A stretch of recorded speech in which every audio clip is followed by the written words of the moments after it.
दोस्तों good evening, नमस्कार, आप सभी का स्वागत है। आज जो वीडियो लेक्चर हमारा है वह है कि आप आईएएस, कलेक्टर, एसपी, आयकर अधिकारी या एसडीएम, डीएसपी या तहसीलदार ही क्यों बनना चाहते हैं। यानी कि सीधा सवाल यह है कि आप आईएएस या आरएएस ही क्यों बनना चाहते हैं।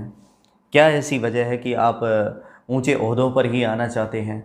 क्या आप अन्य दूसरे क्षेत्रों में नौकरी करने में अपने आप को महफूज नहीं पाते हैं, या आप उनके अनुकूल नहीं पाते हैं, या फिर आप अपनी नौकरी से संतुष्ट नहीं हैं, या आप अपने जीवन के अंदर जो आपकी जो महत्वाकांक्षाएं हैं उनको शमित नहीं कर पा रहे हैं? क्या आप अपने जीवन में अपने कैरियर के साथ समझौता नहीं कर पा रहे हैं? तो ये सारी चीज़ें हैं जो इस हमारे टाइटल के इर्द गिर्द घूम रही हैं कि आप आईएएस अथवा आरएएस ही क्यों बनना चाहते हैं। वाई आईएएस और आरएएस? तो दोस्तों, सबसे पहली बात तो यह है कि सिविल सेवा और राजस्थान प्रशासनिक सेवा का जो चुनाव है, क्या आप सिर्फ देश सेवा के लिए ही कर रहे हैं? दोस्तों, आप सभी जानते ही हैं कि देश सेवा जो है वो हम निश्चित रूप से किसी भी क्षेत्र में रहकर कर सकते हैं। किसान है वो भी देश सेवा करता है, एक सैनिक है वो अपनी सीमाओं पर चाक चौबंद रहकर देश की सुरक्षा करता है, देश की सेवा करता है। इसी प्रकार से हम घर परिवार में रहकर भी देश की जो अर्थव्यवस्था है, देश की जो सामाजिक गतिविधियां हैं उनमें योगदान देते हैं, वहाँ भी हम देश सेवा करते हैं। तो फिर हम आईएएस अथवा आरएएस को ही क्यों चुनते हैं? नेक्स्ट है, क्या पैसे के लिए? अगला सवाल है कि क्या हम सिर्फ पैसे के लिए इन सेवाओं का चयन करते हैं कि सिर्फ हमें एक अच्छा पैसा मिलेगा, हम अच्छा पैसा कमाने के लिए इन सेवाओं में जाना चाहते हैं? ऐसा नहीं है। कोई बिजनेसमैन होता है तो वह एक कई आईएएस की तुलना में भी ज़्यादा पैसे कमाता है, ठीक है ना। तो ऐसा नहीं है कि जो सिविल सेवा परीक्षाएं होती हैं, चाहे वह आईएएस की परीक्षा हो, चाहे आरएएस की परीक्षा हो, या आईएएस अधिकारी हो या आरएएस अधिकारी हो, उसके पास में ज़्यादा पैसा होता है, ऐसा नहीं है। बल्कि आप किसी भी कार्य को कर कर अपने देश के लिए, देश सेवा में, देश के लिए योगदान कर सकते हैं। साथ ही साथ दोस्तों, इस अध्याय में, इस लेक्चर में हम यह भी जानेंगे कि जो आईएएस अथवा आरएएस अधिकारी होते हैं उनके पास में कौन कौन सी शक्तियां होती हैं, कौन से ऐसे अधिकार हैं, किन पदों पर उनकी नियुक्तियां होती हैं, क्या होंगी उनके सामने चुनौतियां। जब आप एक आईएएस अफसर बन जाएंगे या एक आरएएस अधिकारी बन जाएंगे तो आपके सामने कौन कौन सी चुनौतियां होंगी। नेक्स्ट है हमारी भूमिका, और फिर हमारी उन पदों के ऊपर पहुंचने के बाद में क्या भूमिका होगी, क्या हमारा रोल होगा, क्या हमारी ड्यूटीज़ होंगी, क्या हमारे राइट्स होंगे।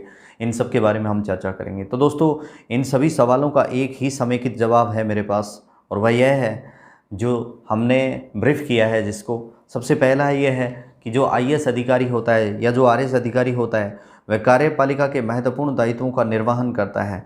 यानी कि जो शासन के द्वारा, जो गवर्नमेंट के द्वारा, ठीक है ना, जो सरकारी नीतियाँ बनाई जाती हैं, जो सरकारी नियम कानून कायदे बनाए जाते हैं, उनका इम्प्लीमेंटेशन करने के लिए इन अधिकारियों को कार्य करना होता है।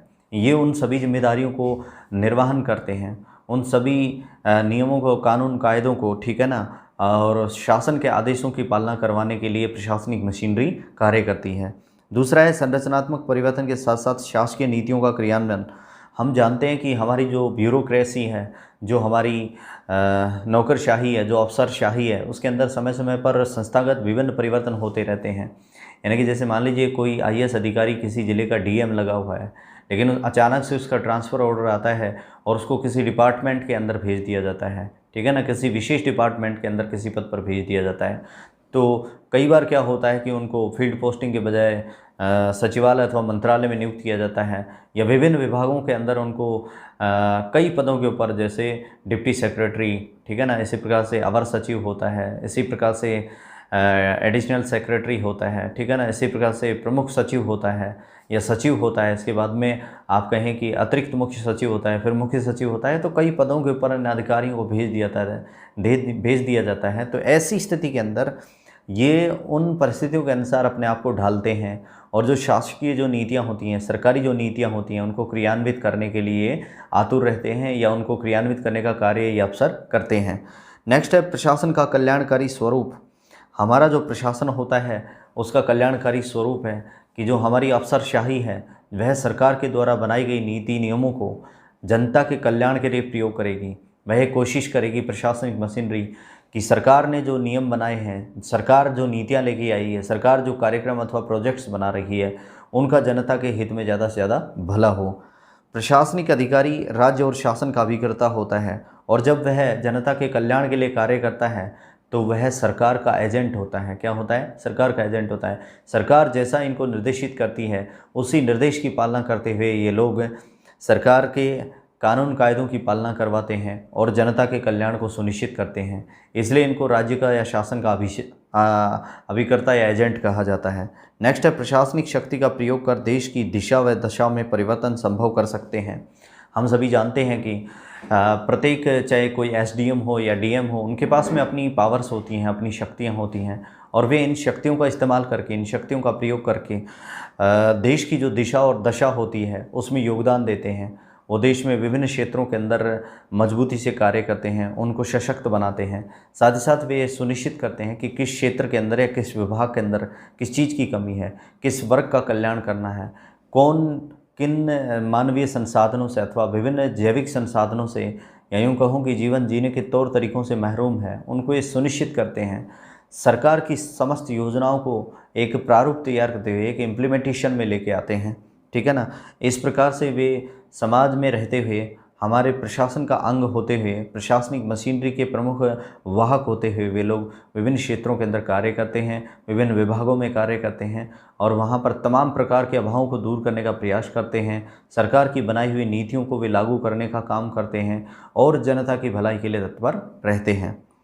नेक्स्ट है, प्रशासन में विभिन्न पदों पर भूमिका का निर्वहन करना, नीति निर्माण में सहयोग देना, शासन का आईना के रूप में कार्य करना। ये लोग, हमारा जो सरकार होती है उसका आईना होते हैं।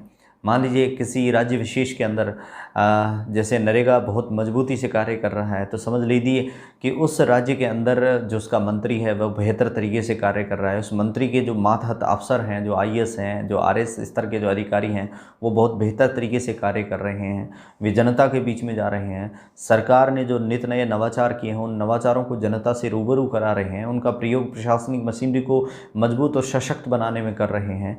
ये सारी चीज़ें जब होती हैं तो ये जो अफसर होते हैं, जो आईएएस या आरएस अफसर बनते हैं या स्टेट पीसीएस के जो अधिकारी बनते हैं, ये उस समाज का, उस प्रशासन अथवा शासन का ये आईना होते हैं। नेक्स्ट है, आम जनता का उद्धारक। साथ ही साथ ये जो अधिकारी होते हैं ये आम जनता के उद्धार के लिए तत्पर रहते हैं और निरंतर कार्य करते रहते हैं। नेक्स्ट है, आकर्षक वेतन और पद की सुरक्षा, कार्य क्षेत्र का अलग अलग स्वरूप, उच्च भौतिक सुविधाएं और सामाजिक प्रतिष्ठा। एक कारण यह भी है दोस्तों कि यह कोई व्यक्ति किसी आरएस के एग्ज़ाम को अथवा या आरएस के पद को या आईएएस के पद को ही क्यों चुनता है, क्योंकि बहुत सारे रोज़गार दुनिया के अंदर उपलब्ध हैं हमारे देश प्रदेश में, लेकिन इसके बावजूद सिविल सेवा परीक्षाओं को अपनाना या उनकी तरफ जाना, उनकी तरफ रुझान होने का एक कारण होता है। एक तो इन सिविल सेवा परीक्षाओं में, यानी कि अफसर बनने के बाद में आपको बहुत अच्छा वेतन मिलता है, आपके पद की सुरक्षा होती है, यानी कि आपके पद को ही सलाम किया जाता है। नेक्स्ट है, कार्य क्षेत्र का अलग अलग स्वरूप। आपको भिन्न भिन्न क्षेत्रों में प्रशासनिक अधिकारी होने के नाते कार्य करने का अवसर मिलेगा, जहां पर भिन्न भिन्न विभागों के अंदर आप अपना योगदान दे सकते हैं। वहां पर आप मजबूती से उनका पक्ष रख सकते हैं। साथ ही साथ आप बेहतर तरीके से सरकार की जो नीतियां होती हैं, रीतियां होती हैं, उनकी क्रियान्विति कर सकते हैं। उच्च भौतिक सुविधाएँ, एक कारण यह भी है इन सेवाओं में अवसर बनने की तरफ आकर्षित होने का कि वहाँ पर आपको उच्च भौतिक सुविधाएं मिलती हैं, जिनमें आपके पास में बंगला होता है, गाड़ी होती है, मान सम्मान होता है, प्रतिष्ठा होती है। इसके अलावा सामाजिक प्रतिष्ठा, आपकी प्रशासनिक प्रतिष्ठा और देश विदेश में प्रतिष्ठा होने के अलावा आपका जो खुद का समाज होता है उसके अंदर भी आपकी एक अलग प्रतिष्ठा होती है। आपको सम्मान की दृष्टि से देखा जाता है, आपके प्रति समाज के अंदर एक अलग भावना होती है। नेक्स्ट है, जिले उपखंड स्तर पर योजनाओं की बेहतरी से लागू कर प्रतिष्ठा व पद लाभ की प्राप्ति, सेवा की प्रकृति का प्रभाव इसमें दिखाई देता है। जिस किसी व्यक्ति को कोई व्यक्ति आईएएस बन जाता है या आरएस बन जाता है तो उनको क्रमशः जिले अथवा उपखंड स्तर पर सरकारी जो योजनाएं होती हैं उनको बेहतर तरीके से, प्रभावशाली तरीके से लागू करने के लिए उनको डिप्लॉय किया जाता है, वहाँ पे लगाया जाता है। और इसके साथ जब वे वहाँ पे लगते हैं तो उनको क्या होता है कि उच्च प्रतिष्ठा की प्राप्ति होती है और पद लाभ की प्राप्ति होती है, यानी कि वे अच्छी प्रतिष्ठा को पा सकते हैं, वहाँ पर वे अच्छे पद लाभ की प्राप्ति कर सकते हैं। और इसका एक कारण है कि हमारी जो सेवा की प्रकृति है उसका प्रभाव है, क्योंकि आप जानते ही हैं कि मान लीजिए आप कहीं पर घूमने गए और वहाँ पर आपने देखा किसी तालाब के किनारे डीएम साहब, एसडीएम साहब खड़े हैं, तो आप उनके बीच में उनके हीरो होते हैं। जो आम जनता होती है उसके बीच में आप हीरो होते हैं। जनता जो होती है वह आपको सरकार का दूत समझ के आपके प्रति बेहतर व्यवहार करती है, आपकी बातों को सुनती है। ख़ास बात यह है कि आपकी बात सुनी जाती है, और बात उसी की सुनी जाती है जो जिम्मेदार होता है, जो शासन अथवा प्रशासन का कारिंदा होता है। वह उसकी रीतियों नीतियों को आगे बढ़ाता है और ईमानदारी, धैर्यशीलता और निष्ठा के साथ कार्य करता है। ठीक है। नेक्स्ट है नीतिगत सुधारों को मूर्त रूप देने का कार्य एवं अधिकार। ये लोग सरकार के जो नीतिगत सुधार होते हैं, सरकार समय समय पर विभिन्न योजनाओं में, विभिन्न कार्यों के अंदर, विभिन्न समीक्षात्मक बिंदुओं के ऊपर चर्चा करती है, और सरकार ये कोशिश करती है कि सरकारी योजनाओं को मूर्त रूप कैसे दिया जाए ताकि उनको ज़्यादा से ज़्यादा लाभ हो सके, आम जन की सेवा हो सके। खास बात यह है, और हमारे देश प्रदेश की प्रगति सुनिश्चित हो सके। इसके लिए वह इन प्रशासनिक अधिकारियों को राइट्स देती है, इनको कुछ पावर देती है, कुछ शक्तियाँ देती है, और ये पावर, शक्तियाँ और जो अधिकार होते हैं, जो राइट्स होते हैं, यह भी हमारे को आईएएस और आरएएस जैसे एग्ज़ाम की ओर आकर्षित करते हैं। दोस्तों, साथ ही साथ सिविल सेवा या सिविल सेवक होना अपने आप में एक प्रेरणा है, क्योंकि जिस समाज से आप संबंध रखते हैं, जिस प्रदेश से, जिस प्रांत से आपका संबंध है, जिस कस्बे अथवा नगर से आपका संबंध है, वहाँ पर आप वहाँ के लोगों में, खासकर वहाँ के युवाओं के अंदर एक प्रेरणा तत्व के रूप में कार्य करते हैं। किसके रूप में कार्य करते हैं? एक प्रेरणा तत्व के रूप में।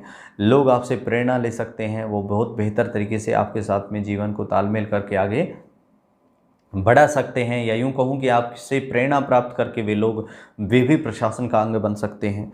जैसे कुछ ऐसे उदाहरण इतिहास के अंदर भारत के लिए हुए हैं, जैसे ए.के. लखीना, अशोक कुमार लखीना थे, जिन्होंने गुजरात काडर के जो आईएएस अधिकारी, उन्होंने प्रशासनिक सुधार का बहुत बड़े पैमाने पर काम किया है, और प्रशासनिक मशीनरी को कैसे दक्ष और कुशल बनाया जाए ताकि वह सरकार की योजनाओं, रीतियों, नीतियों को आम जनता की भलाई के लिए इस्तेमाल कर सके।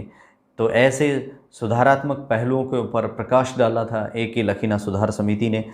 दूसरे, इसके बाद में सुकुमार सेन, जो भारत के चुनाव आयुक्त, जो हमारे इलेक्शन कमिश्नर रहे हैं, मुख्य चुनाव आयुक्त, उन्होंने देश की जो चुनाव प्रणाली थी उसके अंदर आमूलचूल परिवर्तन कर दिया था। इसी प्रकार से अजीत डोभाल हैं, इनसे कौन परिचित नहीं है। अंतर्राष्ट्रीय रक्षा एवं अपराध नियंत्रण कार्य और राष्ट्रीय सुरक्षा के मामले में अजीत डोभाल, जो कि मूल रूप से एक आईपीएस अधिकारी थे, लेकिन आज वर्तमान में तकरीबन 1.5 दशक से तकरीबन वे 7 से 8 सालों से भारत के माननीय प्रधानमंत्री के राष्ट्रीय सुरक्षा सलाहकार हैं, जिन्होंने विदेशों के अंदर पाकिस्तान जैसे खुर्राट देश की धरती के ऊपर डिटेक्टिव का काम किया है, भारत के लिए जासूसी का काम किया है, और उन्होंने बहुत करीब से विभिन्न देशों की जो रक्षा शक्ति है, रक्षा स्थिति है, उसको जाना है, संभाला है, और देश की जो सीमाएं हैं उनको सुरक्षा गार्ड देने का काम अजीत डोभाल ने भली भांति विभिन्न डिफेंस लाइंस के साथ मिलकर किया है, और देश को प्रगति की पथ पर आगे बढ़ाने का काम किया है। नेक्स्ट है किरण बेदी। किरण बेदी भी आईपीएस अधिकारी थी, देश की पहली महिला आईपीएस अधिकारी, जिसने पुलिस सुधारों को बहुत बेहतर तरीके से लागू किया था। यानी कि पुलिस का जो सिस्टम था, जिसको पूर्ण रूप से बदल के रख दिया था किरण बेदी ने, जब वो दिल्ली पुलिस की कमिश्नर हुआ करती थी। नेक्स्ट है अशोक खेमका, जो हरियाणा काडर के आईएएस अधिकारी हैं, जिन्होंने प्रशासन में अपने जीवन काल में तकरीबन 20 साल 25 साल की नौकरी के अंदर, 25-30 साल की नौकरी के अंदर उन्होंने 50 से 60 से भी ज़्यादा बार तबादलों का सामना किया है, क्योंकि वे शासन की नीतियों के खिलाफ नहीं हैं, बल्कि वे शासन के जो कार्य करने वाले लोग हैं उनके खिलाफ हैं। इसी प्रकार से दोस्तों, संजीव चतुर्वेदी, जो भारतीय वन सेवा के अधिकारी हैं, जिन्होंने एम्स के अंदर डायरेक्टर के पद पर रहते हुए बहुत बड़े करप्शन का खुलासा किया था, जो मूल रूप से उत्तराखंड काडर के जो वन सेवा के अधिकारी हैं, पहले वो हरियाणा के अंदर कार्यरत थे, तो बहुत ही ईमानदार अफसर, जिन्होंने वर्तमान में उत्तराखंड लोक सेवा आयोग के अधीन, या यूँ कहूँ कि उत्तराखंड सरकार में जो भारतीय वन सेवा के अधिकारी हैं, जो फिलहाल देहरादून में कार्यरत हैं, वहाँ पर उन्होंने दून की जितनी वैलियाँ हैं, जितनी घाटियाँ हैं, उनको स्वर्ग जैसा बना दिया है। बहुत बेहतर और प्रयासप्रद कार्य कर रहे हैं। इसी प्रकार से पंकज चौधरी हैं, जो राजस्थान काडर के आईपीएस अधिकारी हैं। पंकज जी ने बड़े पैमाने पर सिस्टम के अंदर जो गंदगी थी, सिस्टम के अंदर जो नवाचार किए जाने थे, वो सब उन्होंने किए हैं। उन्हें केवल अंतर्राज्यीय जो पुलिस सिस्टम है उसके साथ में, बल्कि अंतर्राष्ट्रीय स्तर पर जो पुलिस सिस्टम है विभिन्न देशों का, उनके साथ में वो समय समय पर मीटिंग, तालमेल, सामंजस्य, गाइडेंस, निर्देशन प्राप्त करना, देना सब करते रहते हैं। और उन्होंने वर्तमान में जो एसडीआरएफ के चीफ हैं, बड़े पैमाने पर वे सिस्टम में सुधार के लिए कार्य कर रहे हैं। इसके साथ साथ उन्होंने सिस्टम से लड़ाई लड़ी है, सिस्टम में करप्शन से लड़ाई लड़ी है, उन्होंने गंदे राजनेताओं के साथ लड़ाई लड़ी है, आपराधिक गठजोड़ पर उन्होंने बड़े पैमाने पर प्रहार किया है और इसका नतीजा ये हुआ कि उनको सेवा से बर्खास्त भी कर दिया था। लेकिन वर्तमान में वो फिलहाल एसडीआरएफ के पद पर, एसडीआरएफ चीफ कमांडेंट के पद पर कार्यरत हैं। इसी प्रकार से एसआर शंकरन एक ऐसे आईएएस अधिकारी जिन्होंने बंधुआ मजदूरी की जो प्रथा थी उसको नेस्त नाबूद करने के लिए वे हठ पकड़ गए थे और उन्होंने अंततः बंधुआ मजदूरी की जो प्रथा थी उसको बंद करने में कामयाबी हासिल की। और फिर इसके बाद में सरकार ने बंधुआ श्रम व्यवस्था उन्मूलन अधिनियम 1976 लागू किया। इसके बाद में जैसे मान लीजिए बीडी शर्मा थे, बीडी शर्मा जिन्होंने नक्सलवाद के लिए नक्सल प्रभावित राज्यों के अंदर उड़ीसा है, छत्तीसगढ़ है, मध्य प्रदेश का जो पूर्वी हिस्सा है, झारखंड है, इसके अलावा पश्चिम बंगाल है, ऐसे राज्यों के अंदर बड़े पैमाने पर हम पाते हैं कि नक्सलवाद की समस्या है। तो बीडी शर्मा ने नक्सलवाद से निपटने के लिए, माओवाद से निपटने के लिए बहुत कई सारे सराहनीय और प्रशंसनीय कार्य किए। इसके बाद में हम देखते हैं अनिल बोरडिया, एक महान शिक्षाविद और आईएएस अधिकारी जिन्होंने शिक्षा में सुधार और नवाचारों का काम किया था।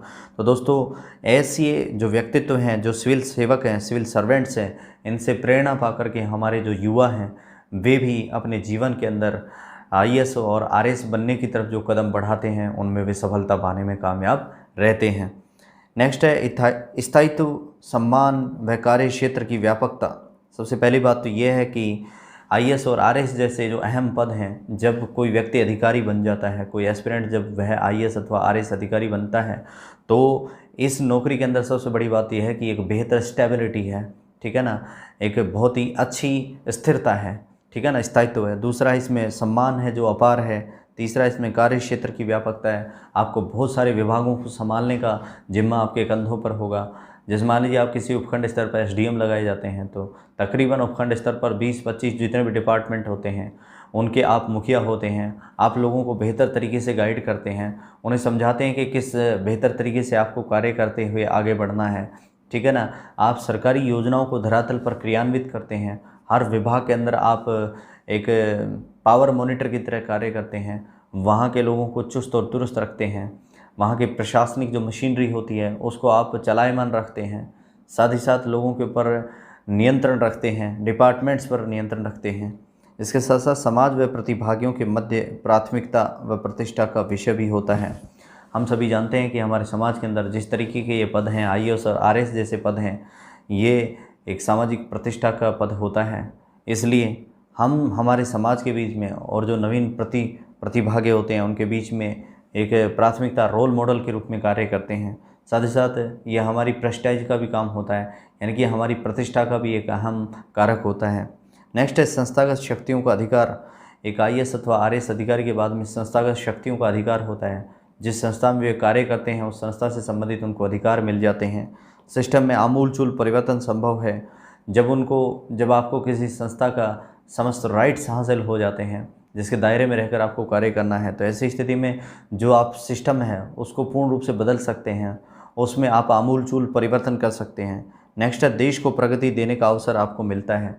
साथ ही साथ जब आप भारतीय प्रशासनिक सेवा के अधिकारी, भारतीय पुलिस सेवा के अधिकारी, भारतीय राजस्व सेवा के, भारतीय वन सेवा के या भारतीय विदेश सेवा के जब आप अधिकारी बनते हैं, अथवा राज्य प्रशासनिक सेवा परीक्षाओं के माध्यम से जब आप एसडीएम, तहसीलदार, डीएसपी, कोषाधिकारी, ठीक है ना, या आबकारी प्रिवेंटिव ऑफिसर, इस प्रकार के पदों पर जब आप पहुंचते हैं तो आपके पास में देश को प्रगति देने का विभिन्न क्षेत्रों में काफ़ी बड़ा अवसर होता है। यानी कि आप जहां कहीं भी रहें सिस्टम में, वहां पर आप नवाचार करें, आप उसकी रीतियों नीतियों से रूबरू हों, बेहतर तरीके से कार्य करने के लिए आप हमेशा इंटरनली मोटिवेट रहें, ठीक है ना, तभी आप जनता को कुछ दे पाएंगे, जनता के हित में कार्य कर पाएंगे। साथ ही साथ आप विभिन्न क्षेत्रों के अंदर अपना कंट्रीब्यूशन कर सकते हैं, योगदान कर सकते हैं। तो इस प्रकार से हम ये समझ सकते हैं कि आरएएस अथवा आईएएस बनना हमारी मूल प्राथमिकता क्यों है। तो ये हम आसानी से समझ गए हैं कि हमारे पास मैं यहाँ पे ब्रीफ कर देता हूँ कि क्यों आप आईएएस अथवा आरएएस बनना चाहते हैं, या ये ही क्यों। तो सीधा सा इसका जवाब है कि हमें सामाजिक सेवा करने का एक बहुत बड़ा दायरा प्राप्त होता है, बहुत बड़ा अवसर मालूम होता है। दूसरा यह है कि हम सिस्टम में रहते हुए कुछ ऐसी चीज़ों को नवाचार अथवा नवीन तकनीकों का प्रयोग करते हुए, नवीन कार्यशैलियों का प्रयोग करते हुए हम और सिस्टम को, हमारे समाज को, हमारे प्रशासन को बेहतर बनाने के लिए प्रयास कर सकते हैं। साथ ही साथ हम इन सेवाओं को परीक्षा पास करने के बाद विभिन्न विभागों के अंदर जब तैनात किए जाते हैं अलग अलग ओहदों पर, तो हम अच्छे से कार्य कर पाते हैं।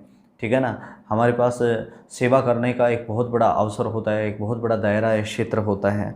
ठीक है ना, तो इस प्रकार से हम कह सकते हैं कि आज का जो युवा वर्ग है वह अपने अध्ययन के तुरंत पश्चात, या यूँ कहूँ कि अध्ययन मूल अर्हता योग्यता प्राप्त करने के बाद में वे लोग या हमारे युवा लोग जो हैं वे IAS अथवा RS की ओर निरंतर प्रयत्नशील हैं, या प्रयास कर रहे हैं, या आगे बढ़ रहे हैं। Thank you.